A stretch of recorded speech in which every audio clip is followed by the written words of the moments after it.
You've been told you need hearing aids, but now you're faced with style decisions like RIC, ITE, BTE, and you're thinking, how am I supposed to know which one's actually right for me?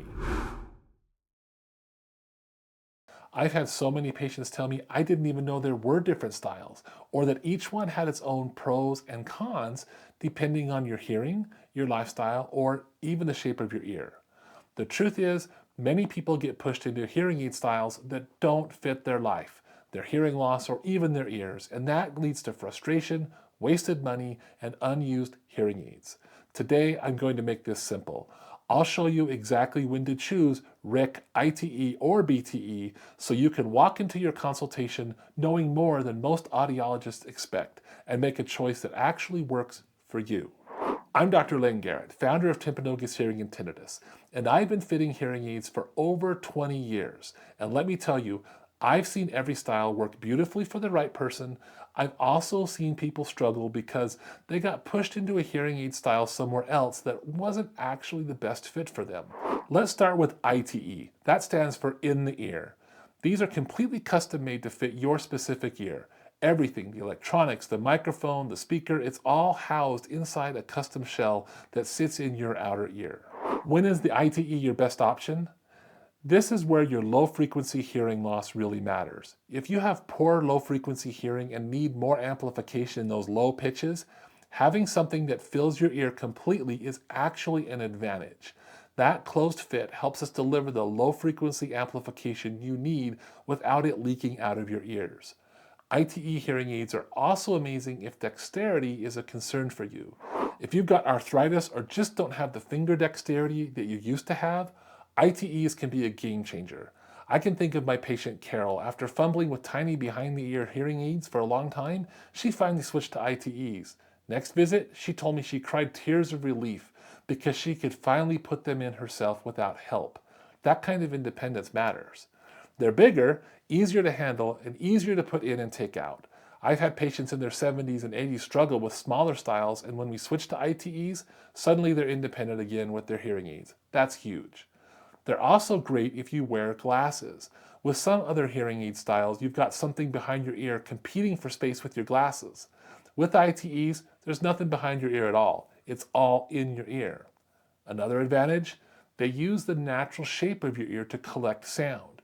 Your outer ear, your pinna, is designed to funnel sound, and ITE hearing aids take advantage of that. For some people, especially those who really care about sound localization, figuring out where sounds are coming from, this can be beneficial. And honestly, some people just prefer them cosmetically. It's all about personal preference. But some folks feel like an ITE looks more natural than something behind the ear. So when is an ITE not your best choice? And here's the big one, and probably the number one complaint I get from patients when I first started my career 20 years ago. If you have decent low frequency hearing, meaning your hearing loss is mainly in the mid to high frequency range, filling your entire ear with a custom shell creates that head in a barrel effect that we call occlusion. Your own voice sounds booming and hollow, like you're talking inside a tunnel, and it drove people crazy. If you have a shallow ear bowl or have very small ears, there might not be enough space to fit all the electronics comfortably. I've had to tell patients, your ear anatomy just isn't quite right for this style. Because everything is in your ear, they're more exposed to moisture and wax. If you're someone who's really active and sweats a lot, or if you produce a lot of earwax, you'll be dealing with more repairs and maintenance with ITEs. And here's something most people don't think about. Your ear changes shape over time. You might gain or lose some weight. Your cartilage will change as you age. That custom shell that fits perfectly today might not fit very well in 5 years.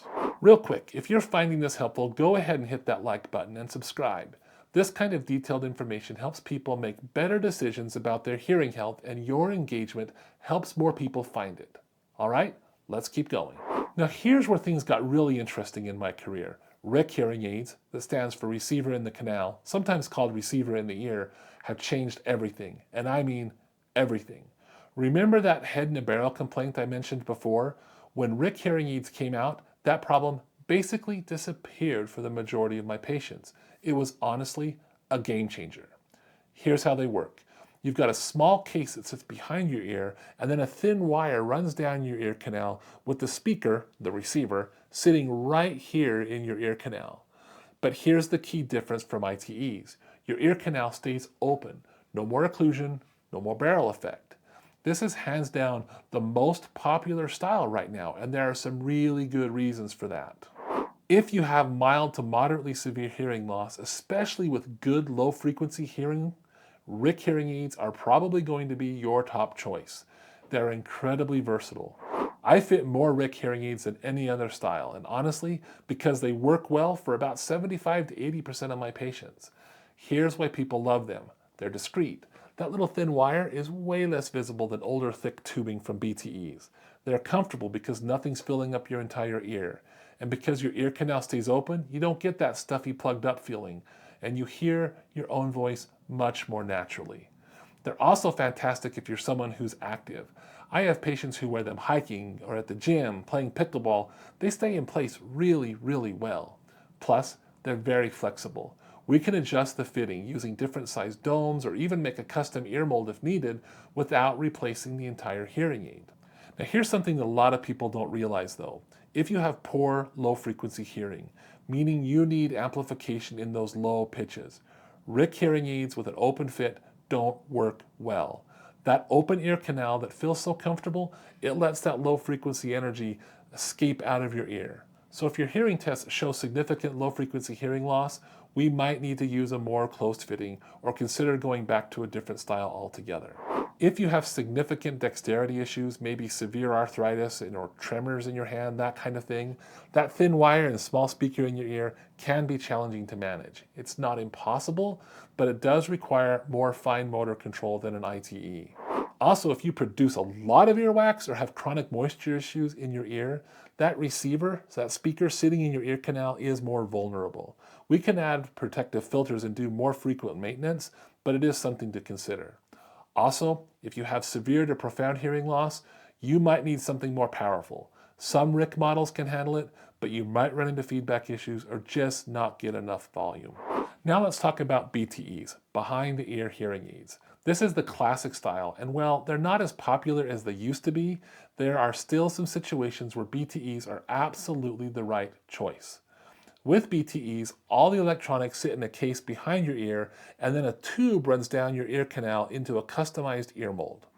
If you have severe to profound hearing loss, BTEs are often your best bet. They house more powerful amplification, bigger batteries, and they're built much more ruggedly. They're the most durable style. I have patients with BTEs that have been going strong for 7, 8, even 9 years with good maintenance. Those hearing aids can take a beating. If you have ear drainage issues, chronic ear infections, or if you've had ear surgeries, BTEs keeps all the electronics safely behind your ear away from moisture and medical issues in your ear canal.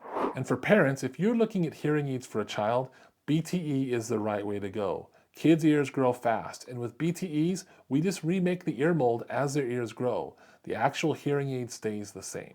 But let's be honest here. BTEs are also the most visible style. If cosmetics are a big concern for you, or you have a milder hearing loss that could be managed with a RIC or an ITE, you'll probably want to explore those options first. Also, if you wear glasses, especially thick frames, or if you wear a mask frequently for work, having a big BTE behind your ear can make it feel a little crowded. It's not a deal breaker, but it is a comfort consideration. Now let's clear up a big misconception. The style of hearing aid does not determine the price. Whether it's a RIC, an ITE, or a BTE, what you're really paying for is the technology inside. The processors, the noise reduction, the Bluetooth features, the rechargeable batteries, that's what drives cost. You can get a basic or a premium version of any of these styles, so don't assume a bigger hearing aid is more expensive or that discreet means cheap. It all comes down to what's inside the hearing aid. So here's my bottom line. After 20 years of doing this, the best hearing aid style is the one you'll actually wear consistently that fits your lifestyle, your dexterity, your ear anatomy, and especially your specific hearing loss, particularly what's happening in those low frequencies. This is why I always tell patients, don't let anyone push you into a style based solely on what's newest or most popular. Your audiologist should be doing real ear measurement testing regardless of which style you choose, and they should be looking at your actual audiogram to help determine which one is going to give you the best outcome. Now here's a question. Are you currently wearing hearing aids? What style do you have? And how's it working out for you? Drop a comment below. I'll read every single one. And your experience might help someone who's trying to make this decision themselves. If you want to learn more about choosing the right hearing aids, we've got tons of free resources in our online learning center. The link is in the description below.